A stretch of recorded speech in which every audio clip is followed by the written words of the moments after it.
नमस्ते, कैसे हैं आप सब लोग? आपका पार्टनर तरस जाएगा आपके लिए, आपके इन्हीं इमोशंस के लिए, आपके इन्हीं आँसुओं के लिए, जो आज आप उनके सामने रोते हो और उन्हें लगता है कि ड्रामा है। कहीं न कहीं इसमें गलती हमारी भी होती है।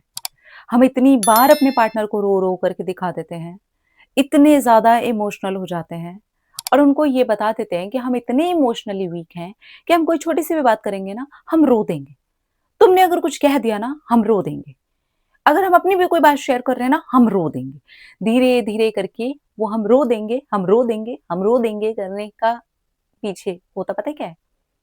पार्टनर को ये लगने लग जाता है ड्रामा शुरू हो गया, अब फिर ड्रामा शुरू हो गया, अब फिर ड्रामा शुरू हो गया। यहाँ पर रुको, रुको, खुद को रोको और आज है ना, ये जो ड्रामा शुरू हो गया वाली बात है ना, इसको बिल्कुल सीरियसली ले लो। अपनी आँखों में से आँसू पोंछो और मन में कहो, आज के बाद आप इन्हीं आँसुओं के लिए तरसने वाले बेटा। चाहे कुछ भी हो जाए, मैं अपने इमोशंस अकेले कमरे में जाकर के बहा लूँगी। रोड पे दुनिया के सामने बहुत ज़ोर-ज़ोर से दहाड़े मार के रो लूँगी। किसी पेड़ के नीचे जाकर के बैठ के रो लूँगी, उस पेड़ से बातें करके सुना लूँगा। लड़का या लड़की कोई भी हो, इमोशनली वीक देखिए कोई भी हो सकता है। लेकिन तुमसे मैं नहीं कहूँगी, सॉरी तुमसे नहीं कहूँगा। अब बस लास्ट। अब यहाँ पर थोड़ा ना स्ट्रॉन्ग होने की ज़रूरत है। हमने ना कहीं न कहीं अपने आप को ही इतना ज़्यादा वीक बना लिया है, इतना वीक बना लिया है कि सोच कर के देखिए ये कितनी बुरी बात है कि हमारे जो इमोशंस हैं, पहली बात तो वो क्यों हर बार रोने के फॉर्म में निकल आते हैं? क्यों हम हर बात पे रोते हैं? हम क्यों हर एक बात पे अपसेट हो जाते हैं? सामने वाला स्ट्रॉन्ग है इसलिए उसको वो ड्रामा लग रहा है। यहाँ पर हमें अपने ऊपर काम करने की बारी आ चुकी है। अब बस जब आप अपनी इमोशनल बातें अपने पार्टनर से शेयर नहीं कर सकते, तो दूसरी बातें भी करने की ज़रूरत नहीं है। उनको ये फ़ील करवाइए कि अब आप एक गैप मेंटेन कर रहे हो। अब आप स्पेस ले रहे हो और ये स्पेस में तड़पना नहीं है, छटपटाना नहीं है, परेशान नहीं होना है, बल्कि अपने ऊपर काम करना है कि यार मैंने अपना क्या बना लिया है? मैंने अपने आप को इतना ज़्यादा इमोशनली वीक कर दिया है कि मेरे इमोशंस आज ड्रामे के रूप में लोगों को दिखने लग गए हैं और लोगों को छोड़ो पार्टनर को दिखने लगे हैं। चलो लोग बोलते हैं मैं समझती हूँ, लेकिन मेरा पार्टनर बोल रहा है दैट मीन्स कि मैंने कुछ ज़्यादा कर दिया है। अब मुझे नहीं करना। मुझे अपने आप को इमोशनली स्ट्रॉन्ग बनाना है और मुझे बहुत सारी जगह पे स्पेस मेंटेन करना है। बहुत सारी चीज़ों में मुझे घुस-घुस करके बातें नहीं करनी है।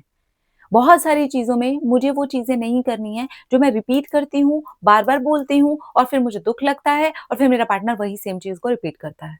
मैं बार-बार टाइम माँगती हूँ, टाइम के ऊपर लड़ाई हो जाती है। मैं बार-बार अपनी कोई रिलेशनशिप में आगे बढ़ने की या फैमिली से बातें करने की बात करती हूँ, वहाँ पर हमारा झगड़ा हो जाता है। मेरी कोई भी बात होती है, वो एकदम आर्ग्यूमेंट जैसी ही होती है। मैंने अगर कोई बात कर दी, तो वो लड़ाई हो जाएगी। मैंने अगर अपने हक की कोई बात कर दी, तो वहाँ लड़ाई हो जाएगी। अभी ना एक काम करते हैं, टाइम आ गया मेरा चुप रहने का। मुझे ना चुप रहना, मुझे कुछ बोलना ही नहीं है। मुझे मेरे लिए स्टैंड लेना है। मुझे ऑल द टाइम इस बंदे के लिए अवेलेबल नहीं रहना है। अभी पार्टनर से हटा करके इसे एक नॉर्मल एक इंसान की तरीके से देखती हूँ कि मेरा कितना डैमेज हो रहा है यार, मेरा कितना नुकसान हो रहा है और मैंने अपना जो नुकसान मचाया है ना पहले मुझे वो डैमेज को रिपेयर करना है अपने अंदर बैठ करके। Now work on yourself. काम करो, अपने आप को इमोशनली स्ट्रांग बनाओ। इतना हर एक बात पे रोने की सीरियसली ज़रूरत नहीं है। इतना ज़्यादा रो-रो करके हर एक बात को बताने की ज़रूरत नहीं है। हर एक इमोशन का प्रवाह कर देने की ज़रूरत नहीं है, एक्चुअली ज़रूरत नहीं है। हम लोग करते भी कुछ ज़्यादा हैं, सीरियसली कुछ ज़्यादा करते हैं। किसी इंसान ने एक बार टाइम नहीं दिया, हम 2 बार, 3 बार, 4 बार, 6 बार, 10 बार उससे लड़ते रहेंगे टाइम के लिए। इतने गए गुज़रे हैं हम। ये जब तक हम समझेंगे नहीं, समझ के इसे अपनी ज़िंदगी में उतारेंगे नहीं, तब तक एक्चुअली चीज़ें खराब होती जाएँगी और यही कर के लोगों ने अपने रिश्तों को पूरी तरीके से वर्स्ट कर लिया है। सामने वाले इंसान की नज़रों में अपनी इज़्ज़त को गिरा लिया है, खुद की कोई सेल्फ रिस्पेक्ट रह नहीं गई है। सेल्फ रिस्पेक्ट की धज्जियाँ उड़ा कर के लोग जाते हैं रिलेशनशिप को मेंटेन करने के लिए। लेकिन जब आप अपनी सेल्फ रिस्पेक्ट की धज्जियाँ उड़ाना बंद करते हो ना, सामने वाले को समझ में आने लग जाता है कि आपकी रिस्पेक्ट करना बहुत ज़्यादा ज़रूरी है। आपके इमोशंस ड्रामा नहीं हैं। आप दिखाओ उनको इमोशंस, आप जताओ वो प्यार। थोड़ी-सी बाउंड्रीज़ सेट करना ज़रूरी होता है लाइफ में, स्पेशली पार्टनर के साथ तो और ज़्यादा। बाउंड्रीज़ को सेट करो। ओह सॉरी, ये बाउंड्री क्रॉस नहीं हो सकती। ना मैं करूँगी, ना आपको करने दूँगी।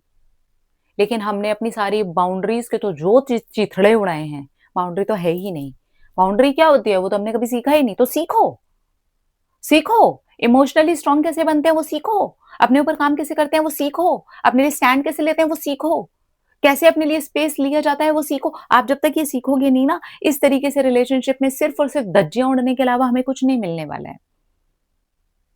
और ये आपके करने के बाद प्रैक्टिकल रूप से जब आपको रिज़ल्ट आता है ना, तब आपको समझ में आता है। सामने वाला इंसान ये सारी चीज़ें कर रहा है।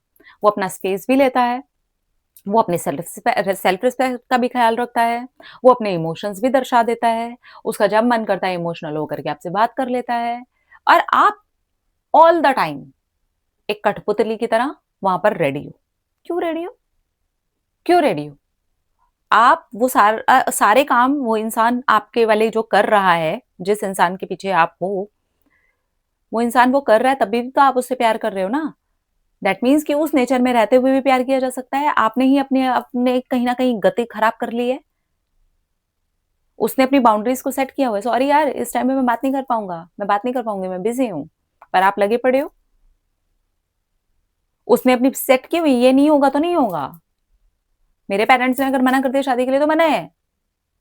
मैं नहीं करूँगा तो नहीं करूँगा, मैं नहीं करूँगी तो नहीं करूँगी। मेरे फलाने ने बोल दिया तो नहीं होगी शादी। मैं नहीं दे रहा तो नहीं दे रहा कमिटमेंट, मैं नहीं दे रही तो नहीं दे रही कमिटमेंट, जो मर्ज़ी है करना है कर लो। उसके बावजूद भी तो आप उनसे प्यार कर रहे हैं ना। दैट मीन्स कि अगर आप भी अपनी बाउंड्रीज सेट करते हैं, अपनी सेल्फ रिस्पेक्ट का ख्याल रखते हैं, अपना ख्याल रखते हैं, अपने आप को इमोशनली स्ट्रांग बनाते हैं, तो सामने वाला आपसे प्यार करेगा। वो झक मार के आपके पीछे आएगा, क्योंकि वो प्यार कहीं न कहीं आपने उसको दिखा रखा है कि उसको झेल आप ही सकते हो। और जब वो ये स्ट्रॉन्ग चीज़ें आपके अंदर देखता है, तो उसको समझ में नहीं आता है कि वो आपके साथ रिएक्ट कैसे करे, उसका खुद का माइंड प्रोसेस नहीं करता। पर हम यही करने से डरते हैं, ओह माय गॉड! वो मुझसे दूर भाग गया तो, अरे भाग गया तो भाग गया यार, क्या करें? मर जाएँ? जब तक आप इतना समझ करके स्ट्रॉन्ग नहीं बनोगे ना, तब तक ये सारी चीज़ें आपके साथ बार-बार दोहराई जाएँगी। लोग मल्टीपल रिलेशनशिप्स में सेम टाइप की चीज़ें देखते हैं। रीज़न कोई और नहीं है, रीज़न हम हैं। हमने अपने आप को इस तरीके का बना लिया है और जब तक हम अपने आप को ठीक नहीं करेंगे, चीज़ें ठीक नहीं होंगी। आप चाहते हैं कि सामने वाला आपके पास आकर के तरसे, आपसे बात करने के लिए तरसे, आपके उन्हीं इमोशंस के लिए तरसे, तो वो देना उसको बंद करो। वो तरसेगा कब? आप तो दिए ही जा रहे हो। हम तरसते कब हैं? जब वो चीज़ हमें मिलती नहीं है, राइट? लेकिन आप तो दिए ही जा रहे हो, आप तो भर-भर के दे रहे हो, इतना भर-भर के दे रहे हो कि सामने वाले को ड्रामा दिखने लगा है। फुल स्टॉप, अब नहीं, दैट्स इट, बस हो गया यार, सॉरी, ठीक है? और बाउंड्रीज़ ज़रूर सेट करो। कुछ चीज़ों के लिए नो मीन्स नो होता है, ठीक है? अपना रखिए ख्याल, अपने आप से कीजिए ढेर सारा प्यार ताकि अट्रैक्ट करें ढेर सारा प्यार। Love you. टाटा।